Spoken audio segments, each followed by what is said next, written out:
Hey folks, David Dorman here from Century 21 in beautiful, sunny Florida. Yeah, it's sunny today. Who knows what it's going to be tomorrow? Anyway, I wanted to talk to you briefly about closing concessions and rate buy downs.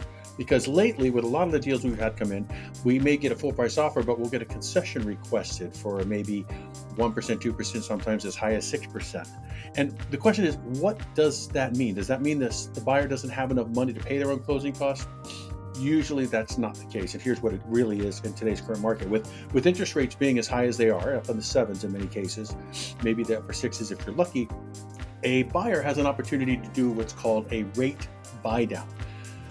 Make it simple. Basically, the buyer or the seller can put down more money towards the interest rate and get it lower, thereby lowering your monthly payment. So for example, you could take on a piece of property $425,000 with a 7% interest rate. You could actually either drop it $10,000 and just pay your own whatever the interest rate is at the time, or you could take that $10,000 into a concession and buy down your rate to a much lower, which saves you sometimes a couple $100 in your monthly payment, which makes a lot more sense over the length of the loan.